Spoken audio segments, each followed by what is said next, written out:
বিধানসভা মডেলেই হবে পুরো ভোট এবং দেয়া হবে চার্জশিট, এমনই হুঙ্কার দিলেন সুকান্ত মজুমদার। ইতিমধ্যেই কলকাতা এবং হাওড়ায় পুরো ভোটের প্রস্তুতি শুরু করে দিয়েছে বিজেপি। বিধানসভা ভোটের কায়দায় পুরো ভোটেও দেয়া হবে রাজনৈতিক চার্জশিট। কলকাতার 100 জন প্রাক্তন তৃণমূল কাউন্সিলরের বিরুদ্ধে চার্জশিট। বিজেপি প্রার্থী বাছাইয়ের জন্য তৈরি হবে এসওপি। স্বচ্ছ ভাবমূর্তিতে জোর দেবে বিজেপি, এমনই দাবি করেছেন সুকান্ত মজুমদার। পুরো ভোটে রাজ্যে একাই লড়বে বিজেপি। 144টির মধ্যে 110টি ওয়ার্ডে এগিয়ে রয়েছে বিজেপি। বিজেপির লক্ষ্য অন্তত 150টি ওয়ার্ড ঘোষণা করেন সুকান্ত মজুমদার।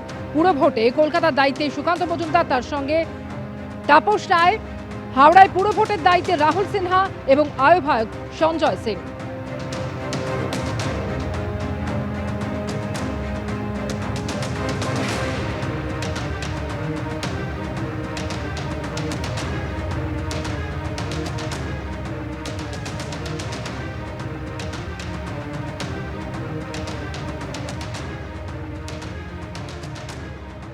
দেখুন, প্রার্থী পার্টি করবে। আমাদের রাজ্য সভাপতি আছেন, আমাদের মাননীয় মুখ্যমন্ত্রী আছেন, পার্টির একটা স্ট্রাকচার আছে। স্বাভাবিকভাবে আমাদেরও একটা কমিটি তৈরি হয়েছে।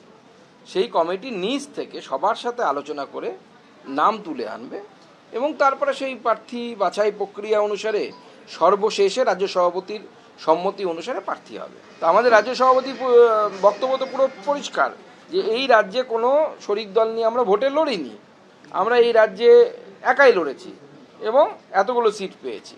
তো স্বাভাবিকভাবে আমরা এখনো পর্যন্ত কোনো শরিকি সিট শেয়ারিংয়ের বিষয়ে আলোচনা করিনি। বিগত বিধানসভা নির্বাচনে 144টি ওয়ার্ডের মধ্যে 101টিতে বিজেপি এগিয়ে আছে, তৃণমূল কংগ্রেস এক কথায় ধরাশায়ী হয়েছে। তো এবার 209টি সিট হয়েছে। আমরা আশা করছি 150র বেশি, আমার তো মনে হচ্ছে 170-80টা পর্যন্ত আমরা পৌঁছতে পারবো।